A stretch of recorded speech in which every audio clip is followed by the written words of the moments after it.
ministry. My responsibility was project leader or the senior project engineer. We began to work on the design of a microchip that, when it was completed, was 0.75 millimeters in diameter, 7 millimeters long. It was the size of 1/4 of a grain of rice. Again, I want to say that I was not a Christian and there were no Christians there. They said they wanted this to have a power source and be able to emit a signal. And they told us they wanted us to use lithium as a battery source. Lithium's used in watch batteries, it's used in heart pacemaker batteries, it's used in a lot of places.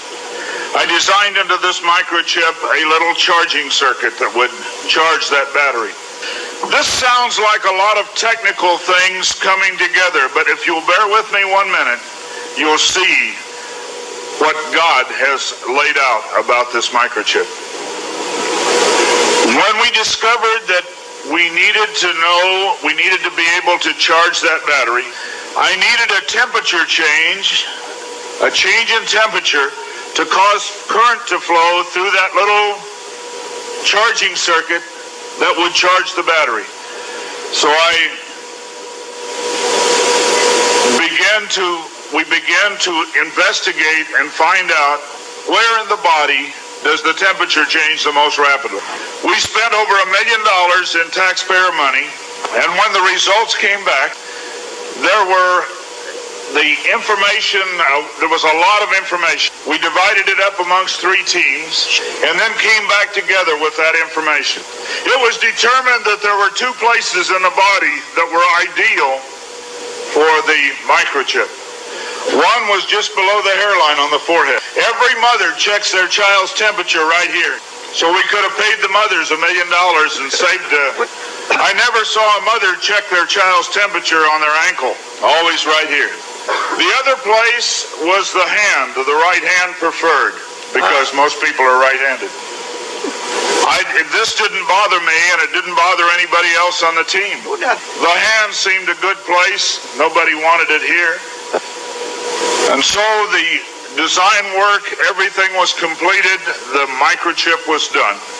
You are seeing it now on some of the Discovery Channel presentations. There are people who have received it already. It is real. It's not something that's coming way down the road.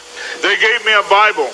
They told me not to read the book of Revelation.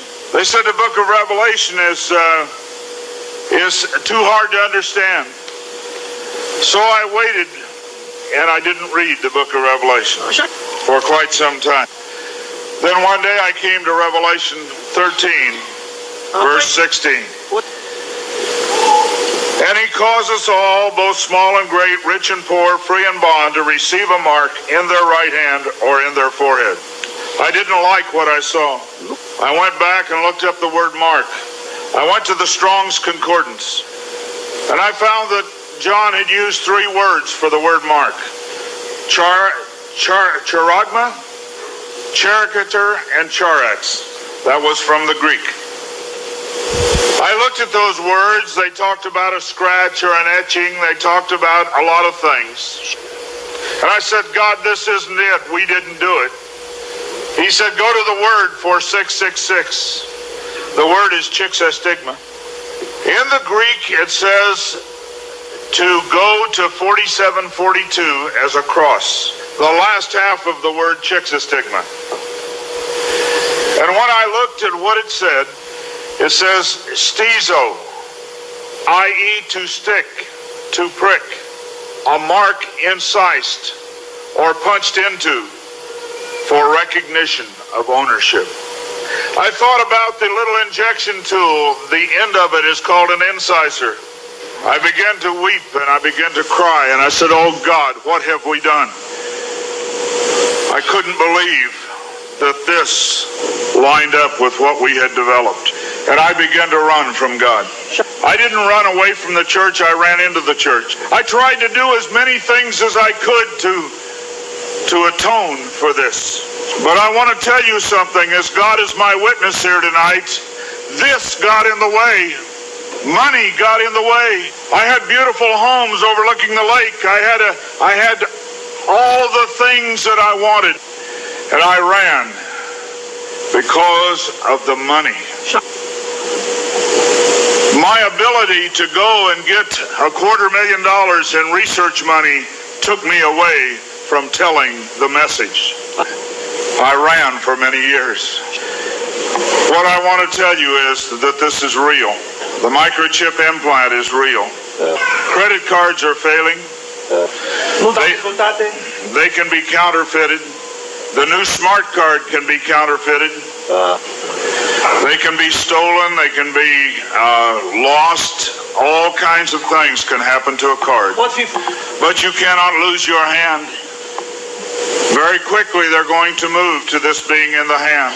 And I tell you, as a Christian, you cannot take this. No matter what anybody says, God's word says you cannot take it. No matter what they try to talk you into, God's word says don't take it. In Revelation 14, verse 9, and the third angel followed them, saying with a loud voice, if any man worship the beast in his image, and receive his mark in his forehead or in his hand, the same shall drink of the wine of the wrath of God, which is poured out without mixture into the cup of his indignation, and he shall be tormented with fire and brimstone in the presence of the holy angels and in the presence of the Lamb. And the smoke of their torment ascendeth up forever and ever, and they have no rest day nor night, who worship the beast in his image, and whosoever receiveth the mark of his name. Here is the patience of the saints. Here are they that keep the commandments of God and the faith of Jesus. It's very simple. God's word says do not take it. Today there have been over 15,000 babies that have been given the positive identification, the microchip. Many companies are using the microchip as identification in their top-level employees. The Immigration Naturalization Service has a better passport, the human hand. So many of these things are all around us. We talk about the signs of the New World Order. God has spelled out in His Word just exactly what's going on today in the New World Order. Satan desires to have a one-world government. From the time he fell, he said, I want a one-world government. He wants to replace God. And so we see a government put together by men, a one-world government. The signs of the times are all around us.